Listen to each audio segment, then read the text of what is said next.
It is a massive mess out in Hollywood where SAG-AFTRA, the Union of Actors, they are now on strike, joining the Writers Guild of America. They went on strike beginning at midnight. They've been angered by many of the folks there. The studio heads who claim that the WGA as well as SAG, that they simply are asking for too much, that they're being greedy, if you will. Now, these are the same studios that pay their CEOs anywhere from $27 to $200 million. We're talking about a significant amount of money, but they want the writers to be able to, frankly, take less. One of the things that's also crazy is one of the proposals dealt with the issue of AI, where they want to be able to use AI and then use an actor's likeness in perpetuity and never have to pay them.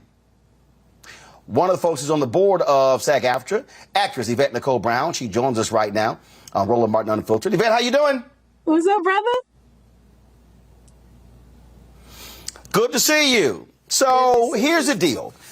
There's somebody sitting out there right now watching, and they have it in their minds, oh, man, these actors, they make a ton of money. These people not realizing that at any moment, 98% of the actors out there ain't employed.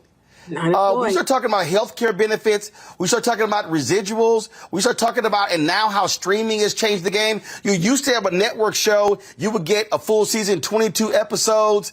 And then all of a sudden, now you look at a lot of these streaming shows. They're 8 to 10. And so the economics has changed. And frankly, the opportunities are drying up for a lot of people. So explain to the folks why SAG-AFTRA is joining the WGA to go on strike. Well, you hit a lot of it on the head right there. Once streaming happened and we have these shorter seasons, you can imagine as a writer or an actor, you might do 8 to 10 episodes. And then you have like a stretch of like 8 to 10 months where you're doing nothing. So there's no money coming in. You get money when you work. If you're not working, you don't get money. Now, what used to save us back in the day is that reruns would happen and be able to watch Different World again, in the summertime, and you get money that was almost equal to what you made when you did the show originally. Residuals are gone.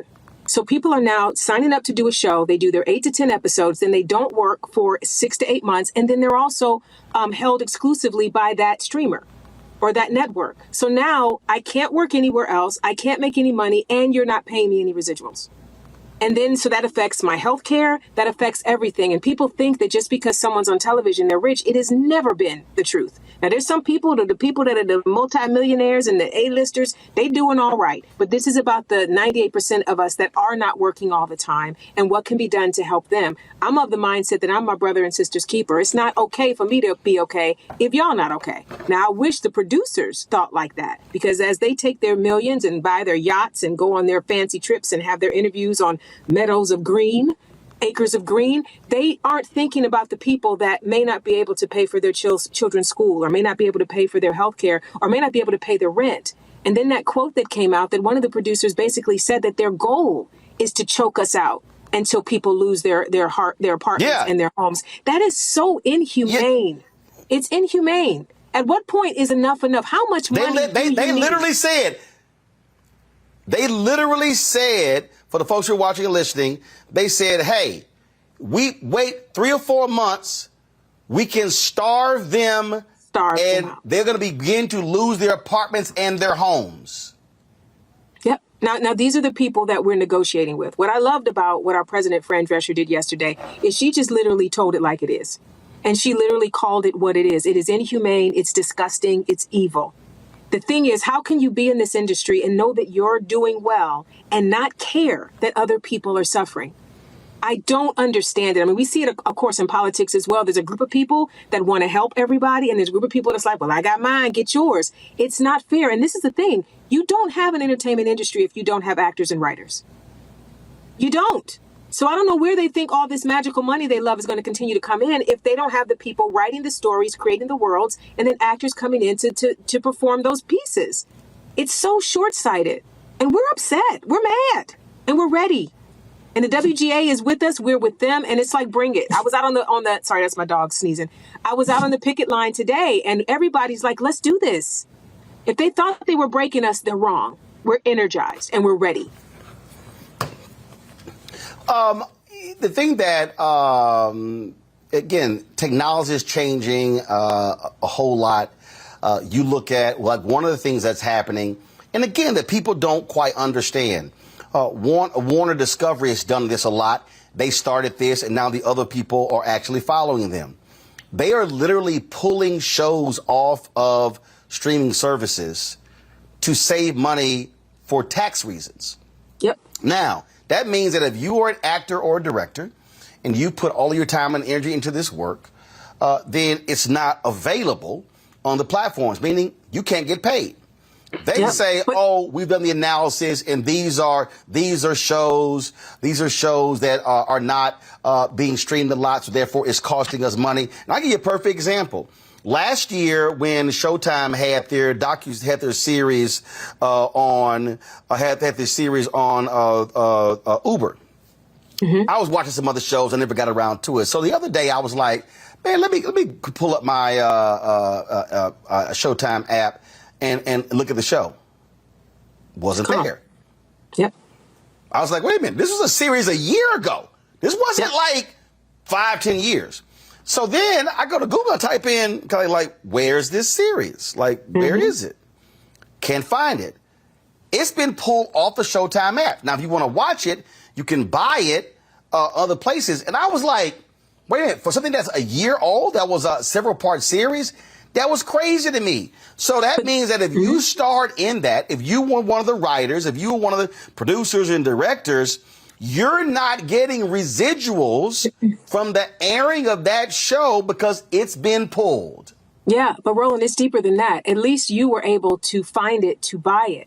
There are shows that are being pulled that never made it to DVD. They never made it to another streaming network. Like sometimes things will air on one network and then a streamer will pick it up or go into syndication. So, or the DVD will come out. So you can buy it and get it another way. I have a show. I was on a show called Big Shot on Disney Plus. We did two seasons, and Big Shot no longer exists in the world. It's not on DVD. It's not streaming on Disney Plus. It is literally gone. So that means the hair and makeup people that did work on that, the wardrobe people that did work on that, the directors that did work on that, the people who wrote those episodes, and it was the first episode produced for them. There is no place in the world you can find that work now. It's gone. It just happened on Paramount Plus with The Game. The Game is being pulled off of Paramount Plus. There's been a lot of shows like that. And so I think also there should be a fight about where can I find my work? This is what I put my heart and soul into. And that means if I ever want to do a reel to show what I did when I was in a drama with John Stamos, how am I going to do that? This is serious. It's a complete disrespect for the creative artists. Completely. Be they makeup, hair, wardrobe, props. There's no love. And this is the other thing someone else mentioned to me. Back in the day, the studio execs used to be people that moved up in the ranks of entertainment. And now they're like Wall Street people and investment bank people. These are people that are bean counters. And it's really all about the bottom line and what kind of profit they can then send to their shareholders or their CEOs. And it's like it stopped being about the art, that we've lost the heart of the art. And that's why we're in this situation where we're like, don't you understand that you don't have a business without us? And why would you be okay making all this money and not sharing the benefits of of what we create? Michael Imhotep, your question first for Yvette. Hello, Yvette.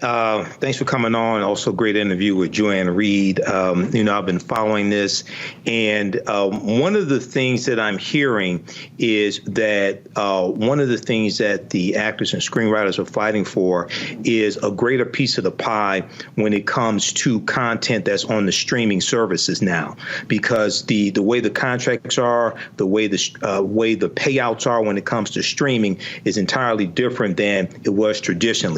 Can you give us more insight into that? And also, a lot of the streaming companies are saying, maybe like Peacock and some of the other streaming companies are saying they're not making a profit as well. Can you talk about that, please? Yeah. Well, first of all, everyone saw how great Netflix was doing, and everyone raced into the streaming landscape before they knew how to do it their way. So there are probably a few that are not making a lot of money, but that's not all of them. That's first. Second, what happens with our contracts is that the producers come up with a new way to make money. Maybe back in the day it was DVD, then it was streaming, and now it's AI. And what they do in the contract negotiation is they go, DVD, I don't know if it's going to do anything, right? So they tell you that in the negotiation. You go, okay, well, for the first 3 years, we'll give you, you can pay us less than you would pay us for network because we don't know what this streaming is going to do or what this DVD is going to do or what this AI is going to do. Forgetting that they absolutely know that it's going to be lucrative because they wouldn't chase anything unless they know there's money there, right? So we fall for it, and we've fallen for it a few times. So what we realize now is they're trying to do the same thing with AI. Now, what happened with streaming is that they said, well, we don't know if it's going to be profitable, so let's pay you a little bit less than we would have paid you. Well, that fee structure is now set in steel, right? So now every year, as they made, some of these streamers have made record profits, we're still getting 10 cents on the dollar or whatever the number is. I don't know what the exact number is, but we're getting a lot less than what we should be getting. And then they go, well, you agreed to it, so I don't know, going back and changing it now. So now that we've learned that that's how they do it, we're like, we're not going to let you do that this time. We know that AI is going to make you a lot of money somehow.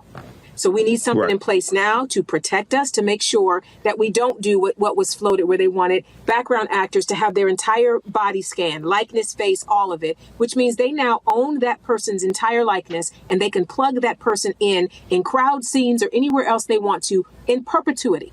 Their children's kids will be dead, and they still will see grandma walking around carrying a Target bag in some show. That's ridiculous. And they want to pay them the day rate. So they want to pay you once and use you forever. And this is the thing. There are certain people that have reached a level of their career where they can negotiate out of that. But again, it's not okay.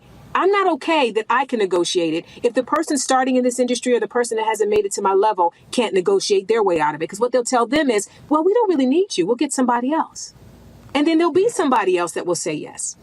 You see what I mean? Like they have you against the barrel when you haven't become a name or you haven't become famous in some way. And we want to make sure the contracts protect everybody, not just the people that can negotiate their way out of these little traps. And the point there you make, Yvette, there when you talk about the contracts, when they are locked, they are going to hold you to that contract. Absolutely. I just finished watching on Netflix the documentary, the docuseries on American Gladiators. And they talked about on that show where the folks who were the gladiators and how they were getting $500 a show. They were incurring injuries. They had a national tour, 120 city tour.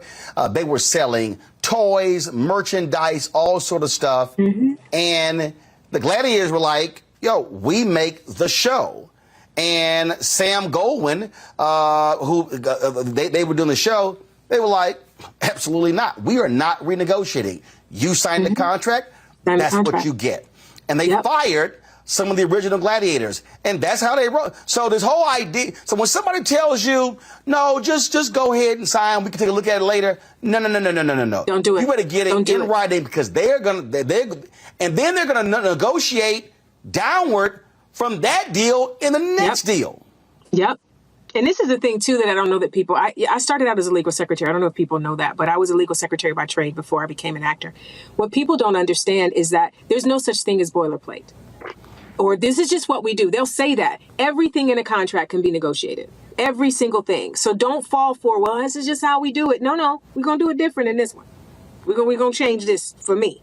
And I think people don't have the understanding that they can do that. And sometimes the business affairs offices are so strong. Well, we got to get it today. If we don't get it today, breathe and get the deal that is right for you. And that's if you're able to. If you've reached a point in your career where you can. There are a lot of people that can't do it. They're just not at the place where they can do it yet. And again, that's why unions are there. Shirley Ralph said something. But Yvette, even if you're a big name, Don Cheadle talked about this here. I forgot I guess it was one of those Marvel, whatever the hell. And he at his child's birthday, and they were like, you got an hour. That's what it's like. I got an hour?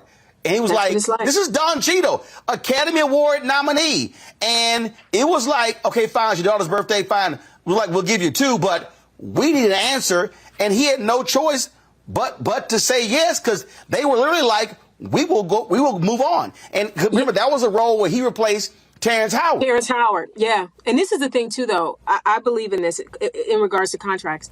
And you can't do it all the time, but sometimes the no is very powerful. If you got an hour, to do it, then that means you ain't got nobody else either. And whoever you're going to go to next going to have 30 minutes, and they might not say yes either. So you actually need me.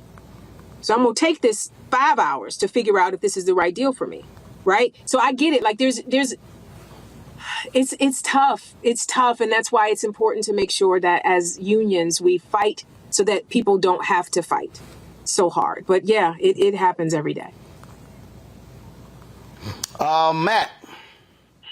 Well, first, let me say that I appreciate your work and thank you for being here with us this evening. This is actually an issue that affects my family. My sister, Denise Manning, is an actor in New York City and just won her first Emmy.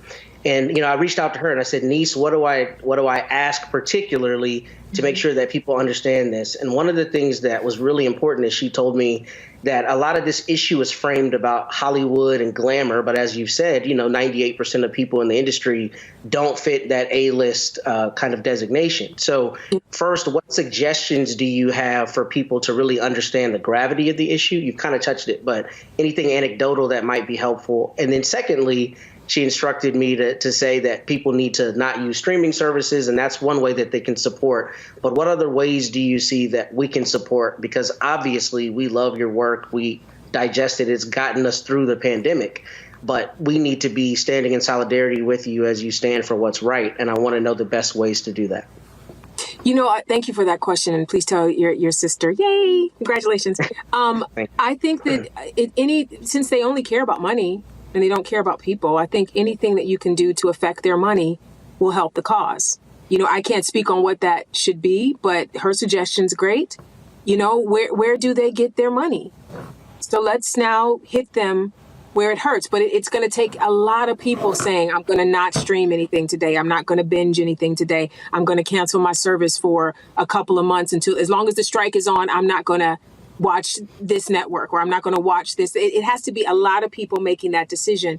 And I think what people miss is that this is not, again, about the super rich people or the super famous people. You may see people that are more recognizable talking about it because they're the people that might be able to get the hit on Roland Martin. You know what I'm saying? But we're here fighting not for us. We're fighting for the 98% that is not working. And people need to remember, we're just human beings doing a job.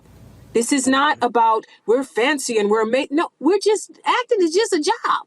In the same way I worked at, if I work at Starbucks or I work at Target or wherever else I work, I go every day, I do my hours, I get paid, and I want some health care. It's the same thing. And most of the people that are in our union are living paycheck to paycheck.